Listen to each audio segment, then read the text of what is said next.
यह है चंडीगढ़ की बासिंदा मनोरमा। इन्होंने 2007 में गुरु पूर्णिमा के दिन ही बापूजी से मंत्र दीक्षा ली थी। तभी से इनके जीवन में गुरु कृपा बरसनी शुरू हो गई थी। मनोरमा अपने जीवन का एक अनुभव यहाँ बतला रही हैं कि कैसे बापूजी ने इनके पुत्र को मौत के मुंह से निकाला और एक सुंदर जीवन प्रदान किया। ये मेरा बेटा कृष्णा है। इसका एक्सीडेंट हुआ एक जेसीबी से। मैं एक बार स्कूल से लेके आ रही थी, साथ में एक छोटी बच्ची भी है मेरी, वो बीच में बैठी थी और ये बेटा बैग लेकर पीछे बैठा हुआ था। तो वो ट्रैफिक था उस समय किसी ने मेरे एक्टिवा को हल्का सा ही पुश किया होगा। उस हल्के से धक्के में ही मैं तो गिरी नहीं, एक्टिवा भी नहीं गिरी, लेकिन ये बेटा गिर गया और ऐसे फ्लैट गिर गया। उस धक्का देने से पहले जब हमारी एक्टिवा खड़ी थी तो उसमें जैसे बापूजी की जेल मंदिर वाली गाड़ी है ना, जिसे हम वज्रा बोलते हैं, वैसी एक वज्रा गाड़ी जा रही थी। उस समय मेरे मन में ऐसा भाव आ रहा था कि जैसे बापूजी अगर इस गाड़ी में होते, यहाँ पे कितनी भीड़ लगी होती, जैसे तो लोग उनको दंडवत प्रणाम करते हैं। मेरे को वो वाली इमेज मेरे दिमाग में आ रही थी। उसी समय मेरे को एक हल्का झटका लगा, मैं नीचे गिरा और मेरे साइड से जेसीबी आ रही है।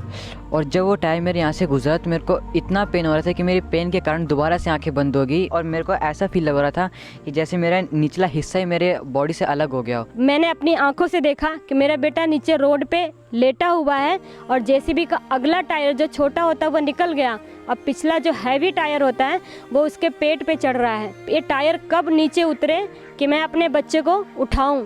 जैसे ही मैंने अपने बच्चे को उठाने की कोशिश की, उसी समय मेरे गुरुदेव ने एक ऑटो वाले को भेज दिया। सिविल हॉस्पिटल में ले गए जो गवर्नमेंट था, उसमें उन्होंने देखा, इसका एक्सरे किया और देखा अंदर काफ़ी फ्रैक्चर है और कहा कि जो इसके पूरे बॉडी का ब्लड है और इसका यूरिन है, ये सब इसके पेट में जमा हो गया है और इसलिए इसकी सांसें बंद हो रही है। आप इसे तुरंत सेक्टर 32 चंडीगढ़ के हॉस्पिटल में ले जाइए, नहीं तो इसका बचना बहुत मुश्किल है। उसी समय हमारे पास एक भाई खड़े थे, हमारे पड़ोसी भाई। उन्होंने कहा ये 2 किलोमीटर पे एक इंडस इंटरनेशनल हॉस्पिटल है डेरा बस्सी में, जो बहुत बड़ा हॉस्पिटल है। फटाफट हम लेके गए बच्चे को। डॉक्टर ने देखते कहा ऑपरेशन अभी करना होगा और लेकिन इसके कम से कम 1.5 लाख रुपए इसके चार्जेस होंगे। मेरे पास कुछ था नहीं। मोबाइल से मैंने अपने पति देव को फ़ोन किया, वो आ गए। गुरुदेव ने पता नहीं प्रेरणा ऐसी कि किस किस को बता दिया कि सभी मेरे आश्रम के साधक भाई बहन, मेरे पड़ोसी, रिश्तेदार, सभी अपने हाथ में कोई 10,000, कोई 20,000, कोई 50,000 ऐसे लेकर आए कि डॉक्टर का भी मुझे कल पैसे देने हैं और मुझे आज ही मेरा बैग पैसों से भर गया। अब बच्चे का ट्रीटमेंट चालू है, डॉक्टर ऑपरेशन कर रहे हैं। बीच बीच में हम डॉक्टर से पूछ रहे हैं कि सर ठीक हो जाएगा ना, बच जाएगा ना? कहते हैं हम कुछ नहीं कह सकते हैं कि बच्चा बच जाएगा कि नहीं। हमारे लिए ये बहुत ही मुश्किल था। हमने गुरुदेव से प्रार्थना की कि बापूजी ये अब आपका बच्चा है, अगर आप अपनी सेवा में इसे लगाना चाहते हैं तो आप बचा लीजिए, नहीं तो आपकी मर्जी है।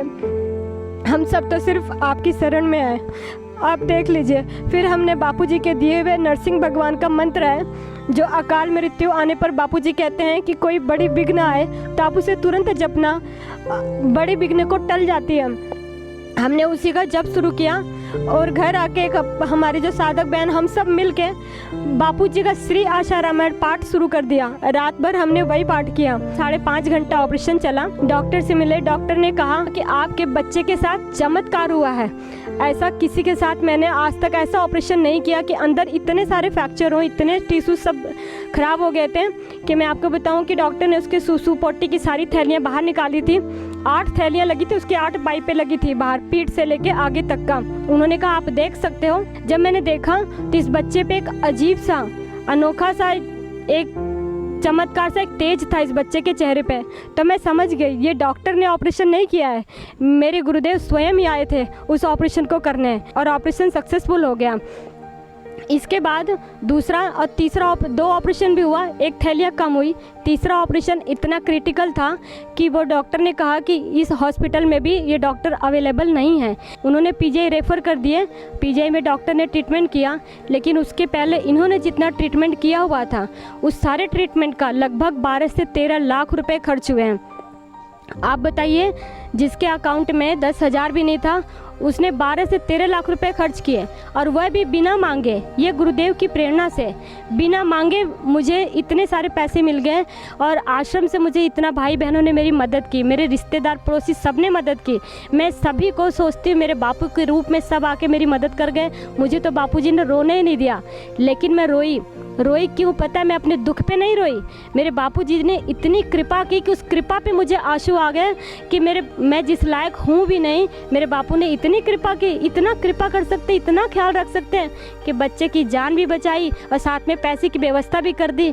बताइए मुझे कहाँ दुख हुआ। जब ट्रीटमेंट चल रहा था तो डॉक्टर बार बार इस पर प्रेशर कर रहा था, कहते हैं कि इसको नॉनवेज खिलाना ही पड़ेगा, एग देना ही पड़ेगा। और जो कहते हैं खरोड़े का सूप, कहते हैं इसको जब तक आप नहीं पिलाओगे इसकी हड्डियां नहीं जुड़ पाएंगी। लेकिन मैंने इस बच्चे को एक अश्वगंधा चूर्ण आता है अपने आश्रम में, बापूजी के आश्रम में, वो चूर्ण मैं इसको सब्जियों में, दाल में, सूप में, जो वेजिटेबल सूप था वो बनाकर मैं उसमें डाल के देती गई। और इस बच्चे की हड्डियाँ, और ऊपर से हमारे आश्रम का जो देसी गाय का दूध है वो मैं इसे रोज़ सुबह शाम 1 गिलास देती गई। उसकी वजह से इस बच्चे की हड्डी इतने जल्दी जुड़ गई कि मैं आपको बताऊं कि जो डॉक्टर कह रहा था कि इसे खड़े होने में साल लग जाएगा, वो बच्चा 2.5 से 3 महीने में चलने लग गया। जिस बच्चे को डॉक्टर ने 2.5-3 साल बोला कि इसको पूरे ट्रीटमेंट में इतना समय लग जाएगा, लेकिन अब साल हो गया, अब साल में ये पूरी तरह ठीक हो गया। ऐसे में ये बापूजी की करुणा कृपा ना समझूं तो क्या समझूं।